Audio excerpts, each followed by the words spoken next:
जो राम मंदिर था वो हमारा था और हमने ले लिया।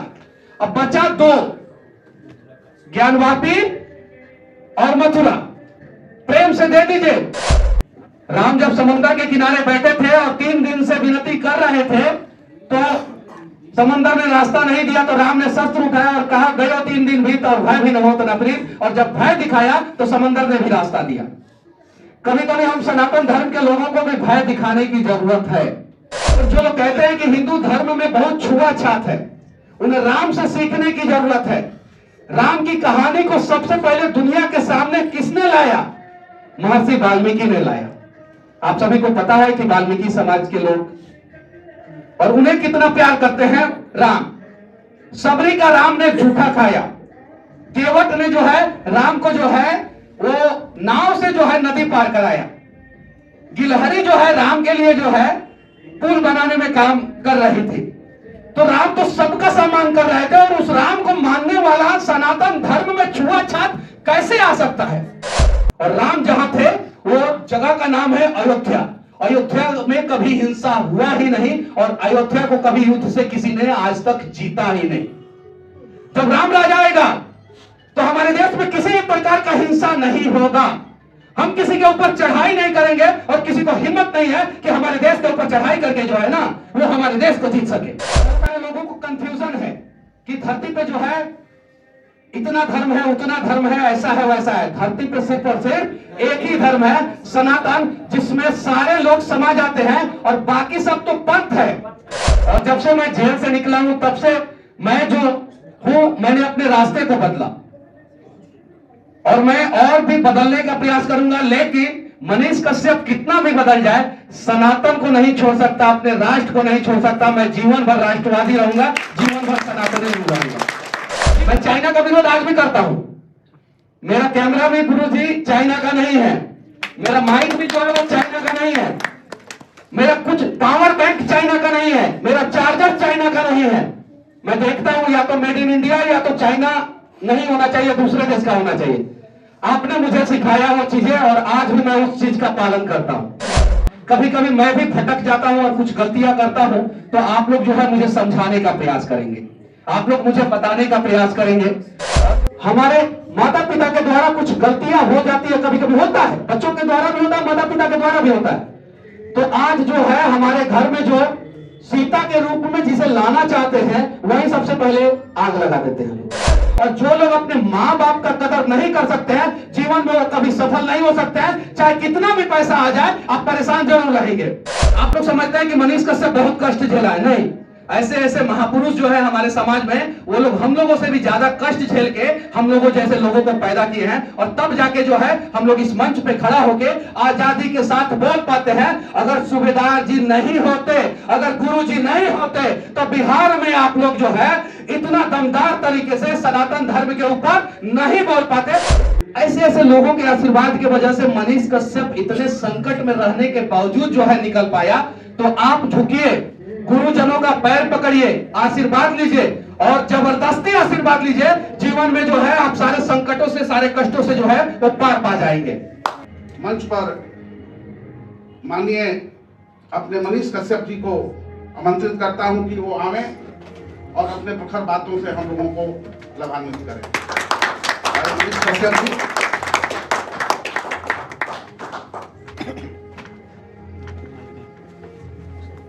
मैं शुरुआत करना चाहता हूं गुरुजी से। मैं उनको गुरुजी बोलता हूं। सुबेदार जी जिसको आप लोग बोलते हैं, सुबेदार भाई साहब जिसको आप लोग बोलते हैं, मैं गुरुजी बोलता हूं। जब मैं पूना से आया था यहाँ पे, और मैं सिविल इंजीनियर था सिर्फ, जब यहाँ आया तो सबसे पहले मैं किसी व्यक्ति से मिला था, तो वो सुबेदार जी थे, मेरे गुरुजी थे। उनके मार्गदर्शन में हम लोगों ने दानापुर मंडल में हम लोगों ने धर्म जागरण मंच के तहत जो है रात रात भर जग के जो है चाइनीज सामानों के बहिष्कार के लिए जो है हम लोगों ने आंदोलन किया था, गांधी मैदान से लेके और पूरा पटना। वो एक राष्ट्रभक्ति जो है मेरे अंदर जगा है। हमें कोई मतलब नहीं था ये सारी चीजें क्या होता है क्या नहीं होता, अपना सिविल इंजीनियर है भाई, पढ़ाई करो, और अपना काम करो, बात खत्म, पैसा लो और बात खत्म, और कमीशन भी लो, बात खत्म। और वहां से मेरा जिंदगी बदला और मैं लड़ना शुरू किया। मेरी लड़ाई इंपॉर्टेंट नहीं है, आज हमें राम को जानने की जरूरत है। आज जो राम को अपमानित करते हैं वो भी चाहते हैं कि मेरा बेटा राम हो, वो भी नहीं चाहते हैं कि मेरा बेटा रावण हो, वो लोग भी चाहते हैं कि मेरा बेटा राम हो। राम इसलिए मर्यादा थे क्योंकि उन्होंने भ्राता धर्म जो होता है उसका पालन किया, पति धर्म जो होता है उसका पालन किया, पिता धर्म जो होता है उसका पालन किया, पुत्र धर्म जो होता है उसका पालन किया, राज धर्म जो होता है उसका पालन किया, और शिष्य धर्म जो होता है उसका पालन किया। इसलिए जो है राम मर्यादा पुरुषोत्तम से राम बन पाए। राम ने यह दिखाया कि कभी कभी छुपके भी वार करना पड़ता है, कभी कभी अपना शक्ति भी दिखाना पड़ता है। छुपके वार उन्होंने बाली पे किया, शक्ति उन्होंने समंदर को दिखाया। उन्होंने दिखाया कि अगर आपकी पत्नी का अपमान कोई करे तो पूरी दुनिया से टकरा जाओ। जब दशरथ ने कहा था राम को कि राम तुम राजा बन जाओ और आदेश दे दो कि दशरथ को बंदी ना लिया जाए, और उसके बाद से तुम अपना वचन, तुम मेरा दिया हुआ वचन का तुम क्यों पालन करोगे। और सही बात है, दशरथ जी ने वचन दिया था तो राम क्यों पालन करेंगे। तो राम ने कहा कि नहीं, मैं राज धर्म का पालन तो कर लूंगा लेकिन पुत्र धर्म का पालन नहीं करूंगा। इसलिए पुत्र धर्म का पालन करने के लिए वो 14 साल वनवास में गए।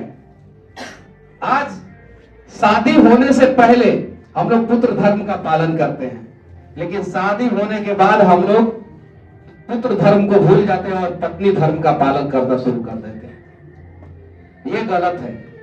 राम से हमें सीखने की जरूरत है, और अगर हम राम से सीखेंगे तभी जाके हम जीवन में सफल हो पाएंगे।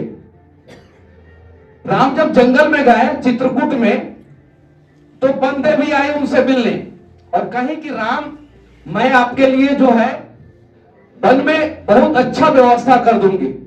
तो राम ने कहा कि नहीं, मेरा लक्ष्मण भाई है और मैं हूं, हम लोग अपना व्यवस्था कर लेंगे। तो फिर बंदे ने पूछा मैं क्या करूं आपके लिए। तो राम ने कहा कि जिस रास्ते से मैं आया हूं उस रास्ते का सारा कांटा हटा दो। तो बंदेवी ने पूछा कि आपने तो सफर तय कर लिया, अब कांटे हटाने से क्या फायदा। तो उन्होंने कहा कि मेरा एक भाई है भरत, वो मेरे प्यार में जो है बिना कुछ सोचे समझे इन्हीं रास्तों से आएगा, और जब उसे पता चलेगा कि ये कांटे जो है मेरे भाई राम के पैरों को कष्ट दिए है, तो वो पूरा वन को जो है सर्वनाश कर देगा।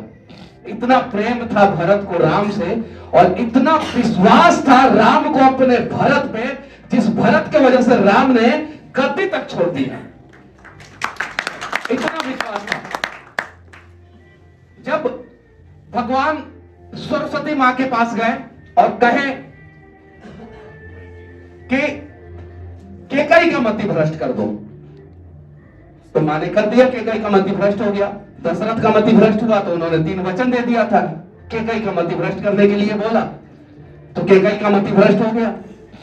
जब उसी सरस्वती मां के पास जो है, जब भगवान गए और उन्होंने कहा कि इस राम को मर्यादा पुरुषोत्तम राम बनाना है, अगर भरत जंगल में चला जाएगा और वापस जो है राम चले आएंगे तो राम सिर्फ राम रह जाएंगे, इस राम को मर्यादा पुरुषोत्तम राम बनाने के लिए मां सरस्वती आप भरत का मति भ्रष्ट कर दे। सरस्वती ने हाथ उठा दिया कि नहीं, मैं सबका मति भ्रष्ट कर सकती हूं, मैं भरत का मति भ्रष्ट नहीं कर सकती हूं। इसलिए जब भी कहा जाता है तब कहा जाता है लक्ष्मण से पहले भाई हो तो भरत जैसा, ऐसा हमेशा हर जगह कहा जाता है कि भाई हो तो भरत जैसा। तो ये राम है, राम के जीवन को जो है, अगर राम की कहानी, अगर राम को कहानी ही मान ले, बहुत सारे लोग राम को कहानी ही मानते हैं कि सबूत नहीं है, ये नहीं है, वो नहीं है। चलिए ठीक है, राम को कहानी ही मान ले। यहाँ पे तो एक बाहुबली फिल्म आया था, उसके सब जब हम दीवाने हो सकते हैं, तो राम की कहानी के हम क्यों नहीं दीवाने हो सकते, जरा ये बताइए। राम ने तो कभी गलत नहीं किया किसी के साथ अन्याय नहीं किया, हमेशा न्याय की बात की, धर्म पथ पे चले, मर्यादा का पालन करते हुए। तो आज राम को समझने की जरूरत है। राम मंदिर बना, बहुत सारे लोगों ने प्रश्न खड़ा किया। राम का मतलब होता है राष्ट्र का मंगल। क्या होता है? राष्ट्र का मंगल। राम का मतलब ही होता है राष्ट्र का मंगल। और जिस दिन मंदिर बना उस दिन भारत का शेयर बाजार जो है दुनिया में 5वें नंबर से 4थे नंबर पे आ गया, और मार्केट का वैल्यू जो है भारत का $4.33 ट्रिलियन हो गया। हांगकांग शेयर मार्केट से हम आगे निकल गए। और वो सिर्फ संभव हो पाया क्योंकि जिस दिन मंदिर बना उस दिन भारत में न जाने कितने लाख करोड़ का इन्वेस्टमेंट हुआ, और उस दिन सिर्फ खरीद शेयर मार्केट में ना जाने कितने लाख करोड़ का इन्वेस्टमेंट हुआ। उसका डेटा जो है मार्च के बाद आएगा। लेकिन उस दिन 1 लाख करोड़ की खरीदारी हुई। कितने की? 1 लाख करोड़ की खरीदारी सिर्फ एक दिन में हुई। और 40,000 करोड़ की खरीदारी जो है वो सिर्फ उत्तर प्रदेश में हुई। तो उत्तर प्रदेश के इकोनॉमी को मजबूती मिला, भारत के इकोनॉमी को मजबूती मिला। और सवाल की बात है कि उस दिन जो खरीदारी हुई वो सिर्फ छोटे दुकानों से हुई, इसलिए छोटे दुकानदारों को भी जो है राम की वजह से मजबूती मिला। इस राम को समझने की जरूरत है। मैं अयोध्या में गया, 12 दिन रुक गया, साधु महात्माओं का आशीर्वाद मिला और मुझे बहुत सारा चीज जानने का सौभाग्य प्राप्त हुआ। मैं आज डर के मारे मैं कपड़ा भी नहीं बदला, क्योंकि मुझे बताया गया था 6 से 6:30 बजे के बीच में आना है। मैं गोपालगंज में था, भागे भागे आया। और जिंदगी में पहली बार मैंने जो मेरा गाड़ी चलाते हैं उनको मैंने बोला कि थोड़ा स्पीड में चलिए, वरना मैं 80 से ऊपर नहीं चलता हूं।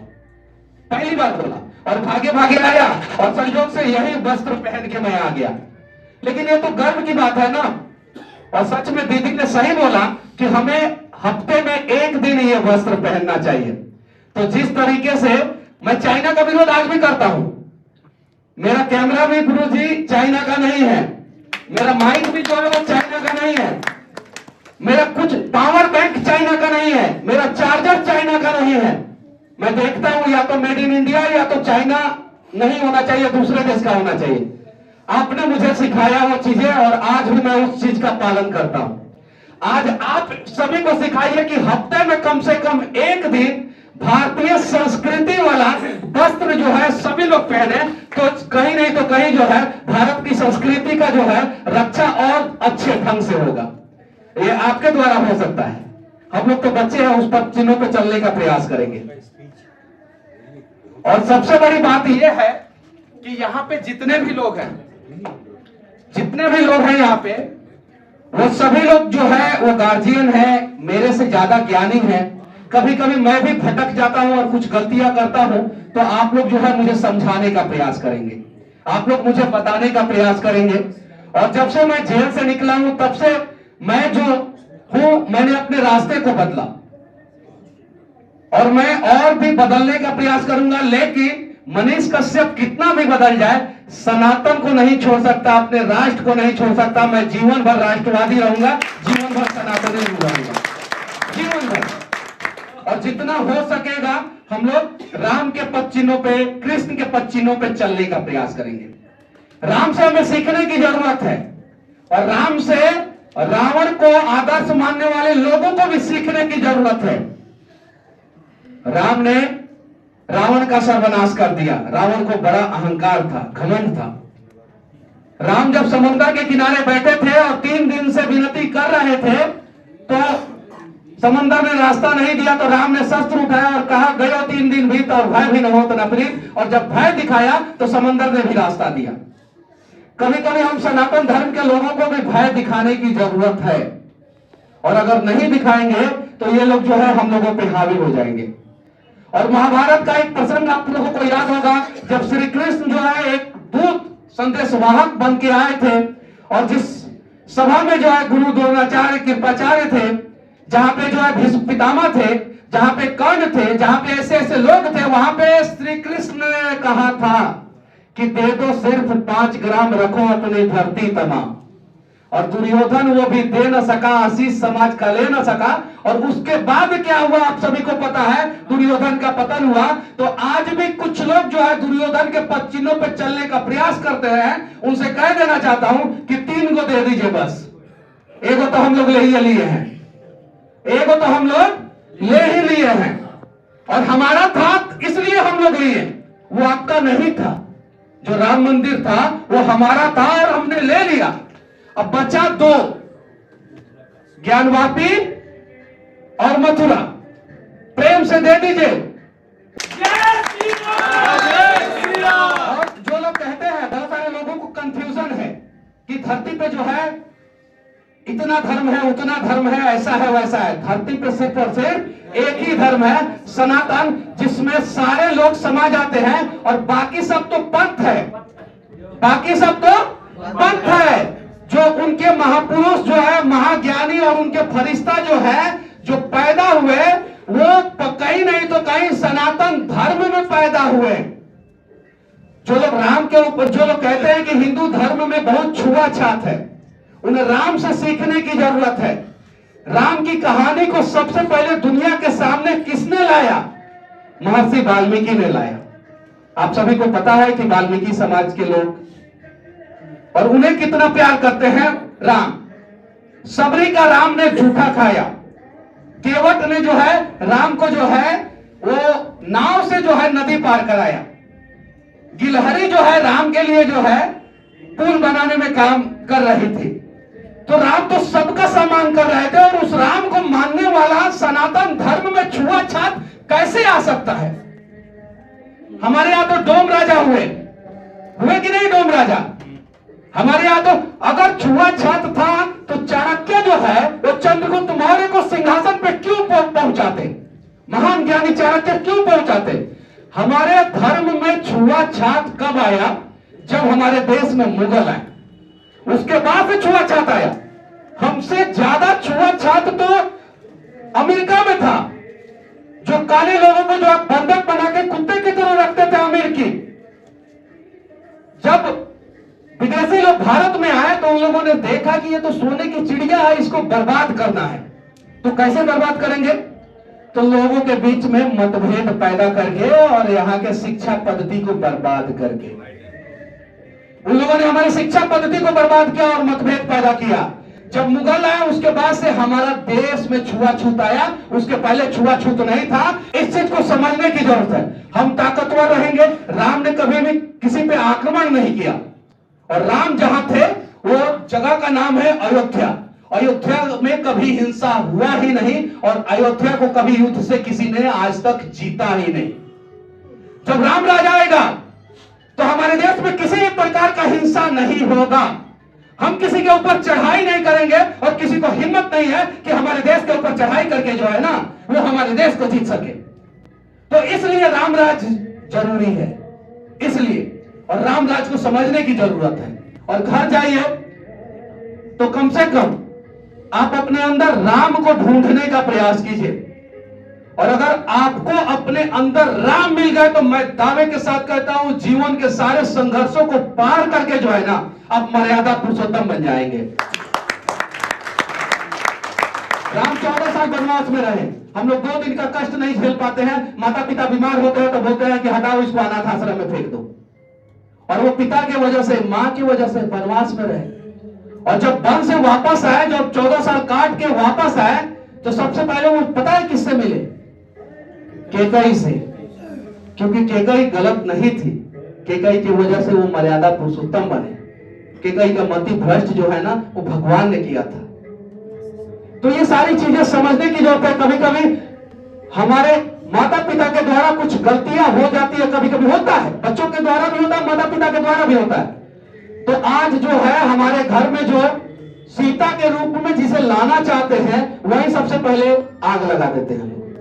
तो हमें समझने की जरूरत है कि सीता कैसी थी, राम कैसे थे, और उनके जीवन से हमें क्या सीखने की जरूरत है। और जो लोग अपने माँ बाप का कदर नहीं कर सकते हैं, जीवन में वो कभी सफल नहीं हो सकते हैं। चाहे कितना भी पैसा आ जाए आप परेशान जरूर रहेंगे। और माँ बाप का आशीर्वाद ऐसा होता है कि कभी कभी हम जीवन में इतने सफल हो जाते हैं कि उसे चमत्कार समझ बैठते हैं। और वो हमारे माँ बाप का आशीर्वाद होता है। तो राम से हमें यही सब सीखने को मिलता है बस। और मैं दीदी से भी अक्सर मिलता हूँ, बातचीत करता हूँ।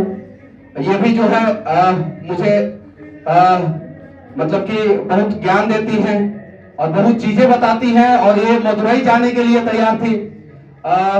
गुरुजी जो है वो मदुरई जाने के लिए तैयार थे, बेऊर जेल में मेरे से मिलने के लिए तैयार थे। तो ऐसे ऐसे लोगों के आशीर्वाद की वजह से मैंने राजनीति पे एक शब्द नहीं बोला। ऐसे ऐसे लोगों के आशीर्वाद की वजह से मनीष कश्यप इतने संकट में रहने के बावजूद जो है निकल पाया। तो आप झुकिए, गुरुजनों का पैर पकड़िए, आशीर्वाद लीजिए और जबरदस्ती आशीर्वाद लीजिए। जीवन में जो है आप सारे संकटों से, सारे कष्टों से जो है वो पार पा जाएंगे। बहुत सारे लोग जो है झुकते हैं और इतना ही झुकते हैं और यहाँ पे छूते हैं। तो जब यहाँ पे छुइएगा तो आशीर्वाद नहीं मिलेगा, नहीं मिलेगा। पैर छुइए और जब पैर छुइएगा गुरुजनों का नाम, तो गुरुजन जो है आपको आशीर्वाद देंगे और आप अपने जीवन में सफल होंगे। और हाँ, आप सभी से विनती है कि जैसे दीदी ने कहा कि एक दिन, विनती है आप लोगों से, शनिवार या मंगलवार किसी एक दिन जो है ना, आप लोग भगवा वस्त्र धारण जरूर कीजिए, या बृहस्पतिवार को भी आप कर सकते हैं। 3 दिन है, पीला कपड़ा जो है बृहस्पतिवार को पहना जाता है, लाल या भगवा कपड़ा जो है मंगलवार को पहना जाता है। आप लोग एक दिन धारण जरूर कीजिए। धारण करेंगे कि नहीं करेंगे? देखिए छोटे छोटे बच्चे जो है सड़कों पे निकलते हैं। आप सीमांचल क्षेत्र में चले जाइए, गुरुजी ने तो सीमांचल क्षेत्र के लिए बहुत काम किया है, बहुत काम किया है। मतलब कि बिहार में अगर ग्राउंड स्तर पे बिहार को बचाने के लिए और धर्म को बचाने के लिए, दोनों बचाने के लिए, सिर्फ और सिर्फ धर्म के लिए नहीं काम किया उन्होंने बिहार और धर्म दोनों बचाने के लिए जितना काम किया है, शायद उसका 1% भी आप लोगों को जानकारी नहीं है। जितना संकट उन्होंने झेला है, जितना रिस्क लिया है। आप लोग समझते हैं कि मनीष कश्यप बहुत कष्ट झेला है, नहीं। ऐसे ऐसे महापुरुष जो है हमारे समाज में, वो लोग हम लोगों से भी ज्यादा कष्ट झेल के हम लोगों जैसे लोगों को पैदा किए हैं। और तब जाके जो है हम लोग इस मंच पे खड़ा होके आजादी के साथ बोल पाते हैं। अगर सूबेदार जी नहीं होते, अगर गुरु जी नहीं होते, तो बिहार में आप लोग जो है इतना दमदार तरीके से सनातन धर्म के ऊपर नहीं बोल पाते। उसका जीता जागता उदाहरण ये है, जिस वजह से हम लोग जो है किसी भी मंच पे चीखते और चिल्लाते हैं। सरकार को भी पता है नीतीश कुमार जी किस विचारधारा के हैं, आप सभी को पता है। सरकार को भी पता है कि अगर तंग करेंगे तो एक सूबेदार है जो पहाड़ की तरह बीच में खड़ा हो जाएगा, और वो हमारे बीच में, देख लीजिए। वो वीडियो नहीं बनाते हैं, आप लोगों को नहीं पता। अनेकों किताब उन्होंने लिखा है, अनेकों किताब मुझे रिकमेंड किया, मैंने अमेजोन से मंगाया, मैं पढ़ रहा हूं। Partition of India and Pakistan, Ambedkar के द्वारा लिखा हुआ किताब है। अंबेडकर को मानने वाले लोग जो है अंबेडकर को पढ़े ही नहीं। अगर अंबेडकर के मानने वाले लोग जो है अंबेडकर को पढ़ लेंगे तो मैं दावे के साथ कहता हूं कि 5 साल के अंदर अंदर भारत से गरीबी दूर हो जाएगी। 5 साल के अंदर अंदर। अंबेडकर के नाम पे राजनीति करते हैं और अंबेडकर के लोगों का हक जो है अंबेडकर के लोग ही मार जाते हैं। ये चीजें समझने की जरूरत है। और ये बात जो है ना, वो गुरुजी ने मुझे बताया। ऐसे ऐसे महापुरुष का सम्मान कीजिए, ऐसे ऐसे महापुरुष के पास बैठिए। बहुत व्यस्त रहते हैं, बहुत बिजी रहते हैं। हम लोग समझते हैं कि हम ही लोग बिजी हैं, सरकारी अधिकारी हैं, वो आप ही लोग बिजी है। नहीं, हम लोगों से ज्यादा काम है उनको, लेकिन वो अपने परिवार के लिए नहीं, उन्होंने अपने आप को समर्पित किया है राष्ट्र के लिए। क्यों समर्पित किया राष्ट्र के लिए? क्योंकि वो राम को जानते हैं, वो मर्यादा को जानते हैं, राम के नक्शे कदम पे चलना चाहते हैं। राम अयोध्या को बचाना चाहते थे, देश को बचाना चाहते थे। और सूबेदार जी जो है आज बिहार को बचाना चाहते हैं, देश को बचाना चाहते हैं और सनातन धर्म के लोगों को बचाना चाहते हैं। तो ये हमारे बीच में जो व्यक्ति हैं, जिनका दृढ़ इच्छा शक्ति हिमालय से भी ज्यादा मजबूत है, हिमालय से भी ज्यादा मजबूत है, ऐसे ऐसे लोगों का सम्मान करें हम लोग, ऐसे ऐसे लोगों के साथ समय बिताएं। और अगर ये कहें कि ये किताब पढ़ें तो हमें पढ़ना चाहिए। अंबेडकर की कुछ किताबें हैं, वो आप सभी को भी पढ़ना चाहिए, आप सभी को पढ़ना चाहिए। और पहला किताब आप लोगों को जो है partition of India and Pakistan पढ़ना चाहिए। एक और चीज मैं आप लोगों से कह देना चाहता हूं, मुझे कोई फूल का गुलदस्ता देता है तो मैं नहीं लेना चाहता हूं। ना हमारा जीवन जो है फूलों वाला है और ना ही हम गुलदस्ता लेंगे। आप 300 रुपए का गुलदस्ता मुझे देते हैं, 100 रुपया का कोई धार्मिक किताब दे दीजिए, मैं दावे के साथ कहता हूं कि भारत के हर एक सनातन धर्म को मानने वाले लोगों के घर में जो है ना धर्म का किताब चला जाएगा। 300 रुपए का गुलदस्ता 3 घंटे के बाद मुरझा जाता है, और 100 रुपया का अगर आप किताब दे देंगे तो जीवन भर जो है लाइब्रेरी में रहेगा, और जब भी देखेंगे एक पन्ना पढ़ेंगे जब उसका, तो आप शिक्षित होंगे, आप समृद्ध होंगे।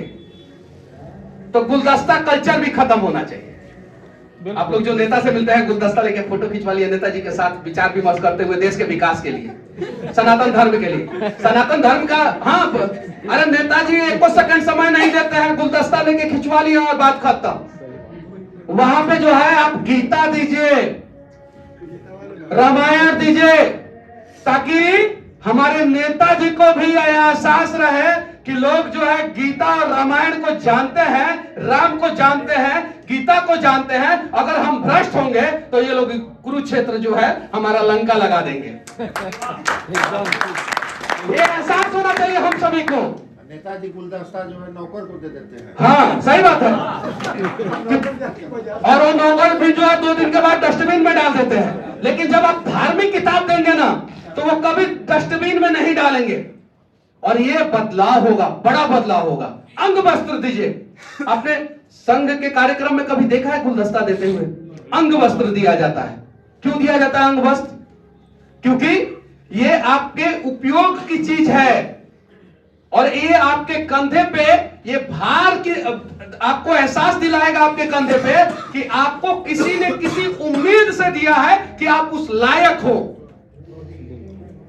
तो ये सारी चीजें समझने की जरूरत है। पता नहीं मुझे कितना देर बोलना है, मुझे नहीं पता है।